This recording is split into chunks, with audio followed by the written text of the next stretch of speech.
xibaar yu wér te wóor ca tàng ba abonnez-vous pour ngeen di mën di jot suñuy vidéo.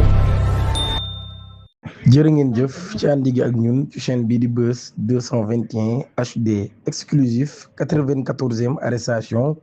ab styliste bu ñu teg loxo jàpp ni moom yi dafa nekkoon en couple ak jàngkat bii di wéytu As Jonn bu ñu sukkandikoo ci information exclusive yu Seneweb la brigade de recherche de Kër Massar daan nay enregistré 94e arrestation alternée dans le cadre de l'exécution d'une délégation judiciaire émise par le juge d'instruction du premier cabinet près le tribunal de grande instance de Pikine Guédiawaye kooki di styliste bi di woy turu Doudou Ndiaye bu ñu sukkandikoo ci preuve yi nga xam nag daan nañ koy am muy ay preuves concordantes collectées par les gendarmes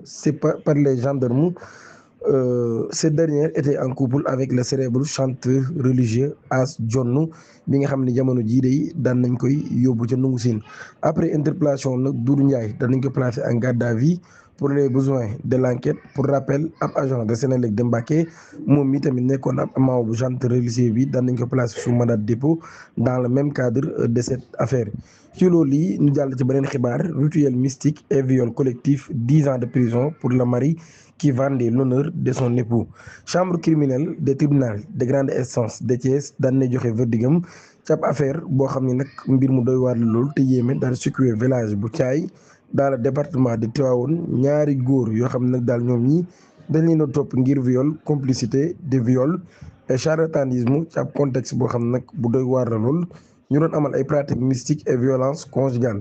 dossier bi daan nañ ko examiné woon le 24 mars 2026 ginnaaw ab délibéré la chambre daa dinay acquitté Emou Meng de charlatanisme mais l'a déclaré coupable de viol et complicité de viol, condamnant 10 ans de réclusion criminelle concernant son co-prévenu précisé. La chambre a prononcé son acquittement au bénéfice du doute. ab affaire boo xam nag daal origine bu turbulent la am mbir yi mi ngi xew ci septembre 2022 ngir faire fortune selon les indications de son marabout Emou Meng moom mi dafa nag daal choisiroon ñaari xale yu góor de sa localité Emou Sow ak Igna pour contraindre sa femme y compris à entretenir des rapports sexuels sous ses yeux, couteau à la main dans sa chambre conjugale à une heure tardive de la nuit. Emou Meng était chargé de récupérer les spermes des partenaires pour des rituels mystiques. Quand le nommé P6 a appris les faits, il se serait rendu au domicile du couple pour prendre sa part du gâteau sous peine de rendre public les pratiques obscènes commises avec Emou Sow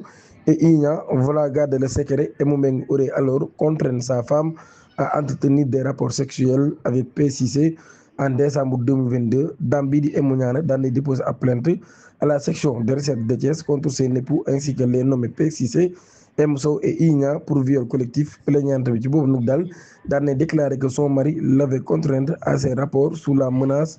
d'un couteau. Ci interrogation nag Emou Sow ci boppam ak Igna daan nañu nangu rapport sexuel yooyu daal di xam ne dañ koo def ci menace boo xam ni borom kër gi ci boppam moo leen génneel paaka menacé leen ngir ñu def lu ni mel. ki nga xam ne nag moo di P6 moom ci boppam nag daan nay weddi lépp loo xam daan nay jëm ci loolu xam ne dafa dem mu xamoon ni dafa demoon ci kër googu rek uniquement pour prodiguer des conseils. Les 4 mises en cause nag daan nañ leen placé sous mandat de dépôt pour association de malfaiteurs, viol, complicité de viol et charlatanisme. Emou Sow et Igna ont par la suite été libérés et considérés comme des victimes. Le mari Emou Meng et P6 ont été maintenus en détention provisoire jusqu'au procès. dañaa ngeen abonné ci chaîne bi activé cloche notification bi te aimé vidéo bi jërë ngeen jëf.